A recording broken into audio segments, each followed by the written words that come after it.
Hey folks, Nathan here from Star Wars Beyond the Films and Cloud City Casino, a Star Wars gaming podcast you can find at StarWarsReport.com, bringing you a look at new Star Wars X-Wing materials as they are being released.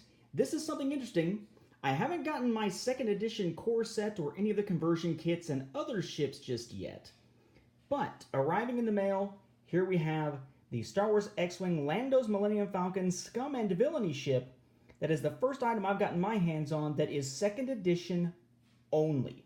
Now, we have seen Millennium Falcons before for X-Wing. From first edition, you can play with them through the conversion kits for second edition.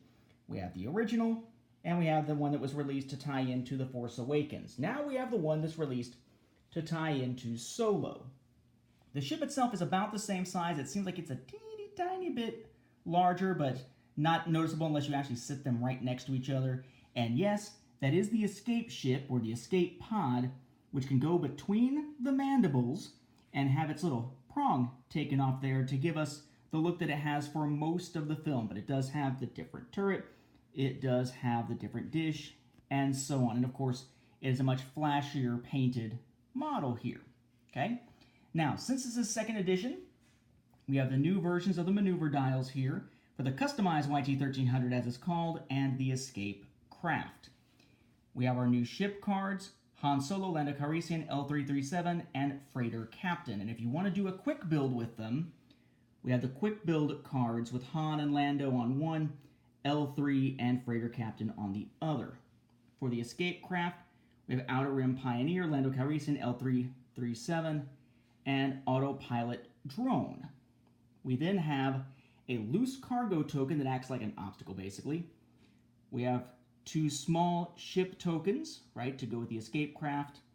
We have two medium-sized ones that are going to go with our Millennium Falcon itself. Okay. Then, along with those, I guess they're large. I call them medium. I've called them medium ever since the big epic ships started coming out. But they are considered large for game purposes there, not to confuse anyone. Okay.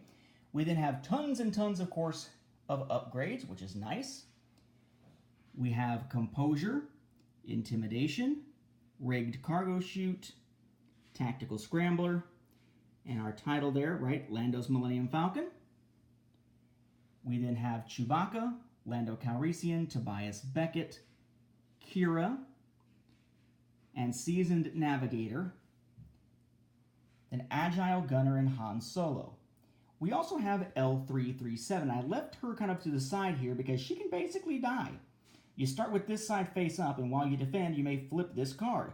While you do, the attacker must re-roll all attack die.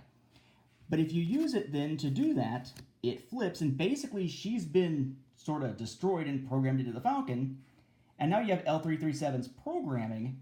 If you're not shielded, decrease the difficulty of your bank maneuvers. Not much in terms of a large guide here for how this expansion pack, updates the rules or anything like that. Pretty basic stuff, so fairly small. And then all of our various tokens that look a little different than they do in first edition. We have our proof of purchase. We have our shield tokens, 5 of them, blue on one side, red on the other. Dial ID tokens, pretty standard there. Our new form of ID tokens for 9, black on one side, white on the other. Then we have this token here, which is our medium and large version of the double turret arc indicator. This one here is our calculate token.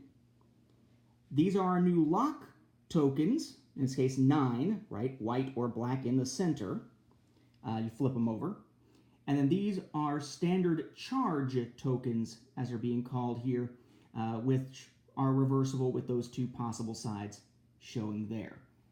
That's a $40 package, but it is cool that we are getting something new here alongside the launch of second edition, because most of second edition is conversion kits to play with your old stuff, or re-releases of old stuff with slight modifications like being able to open and close the wings on the X-Wing.